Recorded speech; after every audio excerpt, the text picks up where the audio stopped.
typically it's been said that life reflects art, and art reflects life, and so on and so forth. But what about the memes? How true to life are the jokes made about this MMO to the actual jobs and mechanics they're attached to?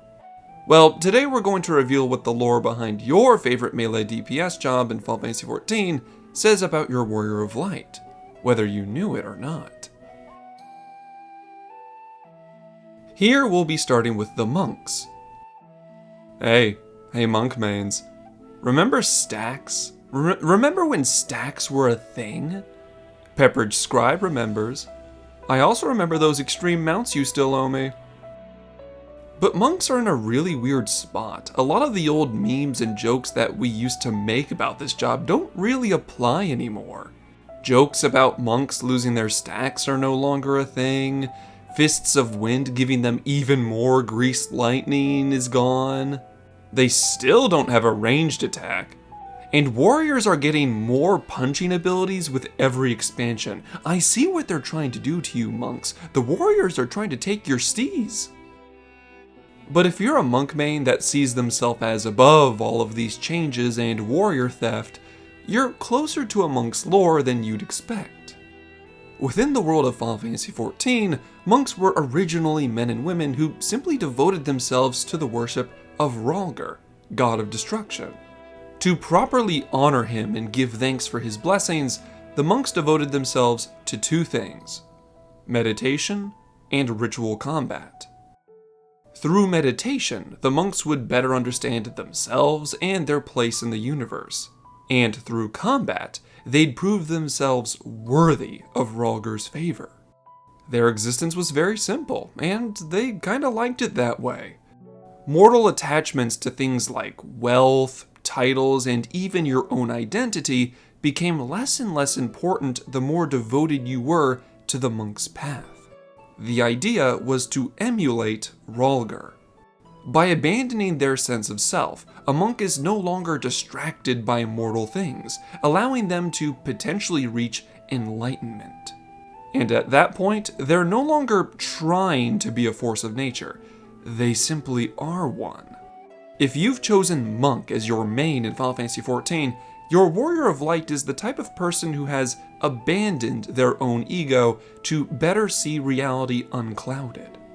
Yet there must always be balance in all things. So whenever there's an unstoppable force that threatens the world, your Warrior of Light is the immovable object that stops them. Moving on, we have the Dragoons.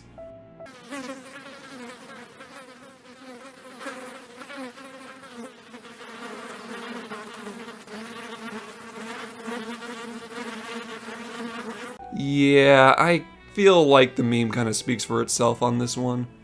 Dragoons have been getting themselves killed by stupid crap for an entire decade, and yes, it is still hilarious. Jumping into AoEs when they shouldn't be, throwing themselves off the edges of things. Dragoons are such a bad influence, they even taught another job how to backflip into death. And the absolute worst part of it all? It's lore accurate. Allow me to explain. When it comes to training new Dragoons in Ishgard, there is a strict selection process.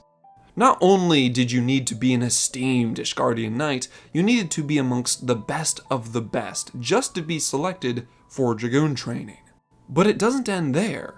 Within an entire group of knights selected for training, only a few ever graduate into being fully fledged Dragoons. Why so few? Well, it's the same reason you're tanking the floor. The people that didn't pass the training didn't get it, and neither do most people who play Final Fantasy XIV. So if you have a friend that mains Dragoon and they're the type of person who gets themselves killed all the time, they're not a Dragoon yet. They're still an initiate. Remember that. However, if you're the type of player who isn't making their healer pull their hair out, know this. The first ever Dragoon was a Dragon Slayer, and that was their history for 1,000 years. The idea that one single person was expected to jump toward and slay something infinitely larger and stronger than them was madness. Yet they did it, and they'd win.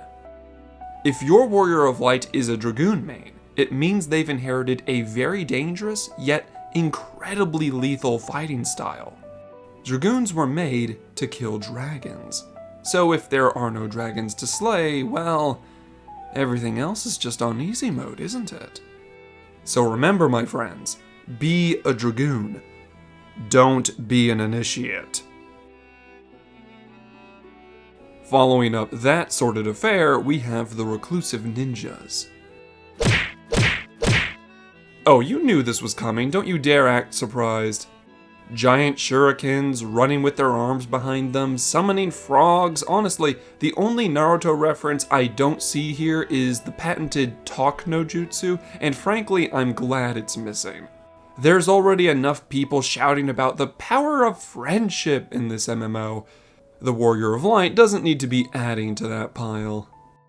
And while we're at it, I don't think I need to explain how modern media has warped the idea of what a ninja is supposed to be into this overly flashy and dramatic caricature. But at the end of the day, it's a fun job, so who cares? Yet when it comes to the lore, things get weird. The ninja skills our Warrior of Light learns are from Doma, which technically isn't the homeland of ninjutsu. That would be Hingashi. And the only reason Doma has ninjas is because a historic ninja named Sasuke brought his teachings from the islands over to the Othard mainland. So what does that mean for the Warrior of Light? Well, traditionally, the ninjas of both Doma and Hingashi were honor-bound. Typically, they would pledge themselves to someone like a ruler, something like a country, or become a keeper of secrets. By doing this, a ninja would make themselves a silent and unknowable guardian for their entire lives.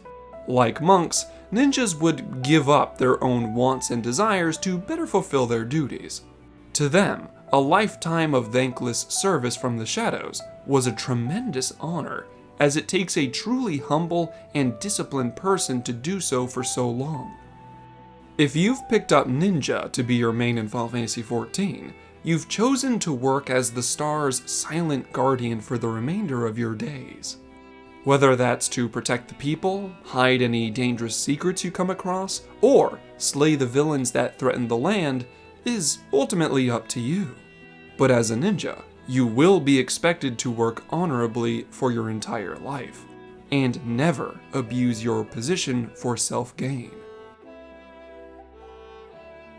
Next, we have the dutiful samurai. Did you know that there are still people that insist this job should have been a tank? I'm not kidding, they're molding right now as we speak. Though honestly, I'm kinda mad too. I used to think samurai was one of the coolest jobs because they could reduce incoming damage with Third Eye and then use Hisatsu Saigen like a instant counterattack. It kinda gave me parry vibes from Dark Souls and I loved it. But apparently that was too complicated for people, so it's gone. Now the job's big damage numbers and lack of positionals makes their simple brains go brrr. That way, they can make all the Way of the Blade jokes they want and still get out DPS'd by a Reaper. And yet, with Samurai's simplification aside, there's still a wealth of lore to draw upon. Traditionally, samurais have always been faithful servants. To serve something greater than themselves is a samurai's truest calling.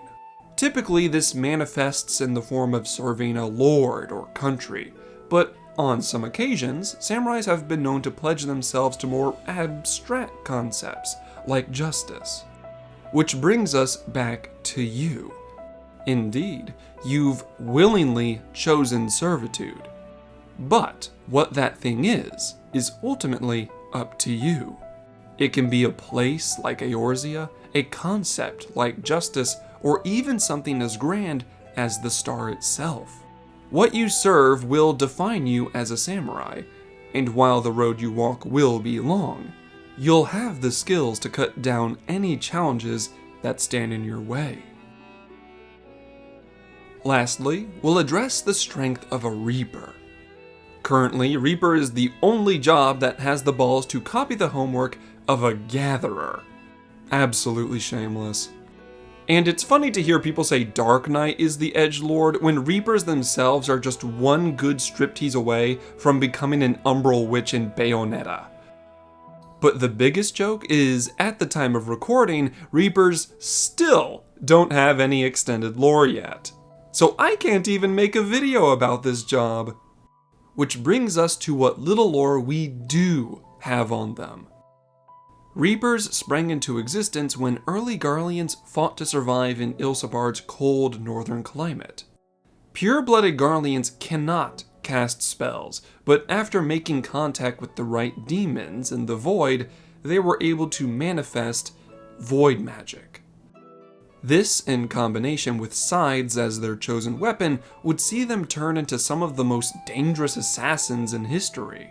It didn't matter if the target was a person or a beast, a Reaper would deal with them all the same. If you've chosen Reaper to be your main job in Final Fantasy XIV, your Warrior of Light is actually in constant danger. You've not only gained the attention of the Void, you've made a contract with it in exchange for power. You must uphold your end of the deal and never become overzealous. Otherwise, you'll become the target of particularly powerful and hungry Void Scent. But so long as you ride that fine line, your Warrior of Light will be in command of dark, otherworldly powers that most people would consider too dangerous and corrupting to try. And that will be all the jobs we have for now. I hope you all enjoyed this quick lesson on the melee DPS of Final Fantasy XIV and how their history helps to tell the story of your Warrior of Light. Does the idea of your character match the history of your main job? Or are you the kind of player that just enjoys the job because it matches your playstyle? Make sure to let me know your thoughts in the comments below. For my part, I'll make sure to try and cover the other jobs later on. So, until next we meet, stay safe, my friends. Thank you all for watching to the end. If you enjoyed this video, why not subscribe and share this with your fellow adventurers? With your help, I'll try to reach out even further and bring even greater stories to you. Although, I'd be remiss if I didn't acknowledge my biggest contributors. A grand thank you to Sage Mouse, Sinalf Bagel, Cezanne, and Tyradox, with an additional nod to the scholarships on screen. Links to things like my Twitter and that of my channel artist Caddy can be found in the description. Thank you all for your viewership as well as your support, and I hope all of you have a wonderful day. Class dismissed.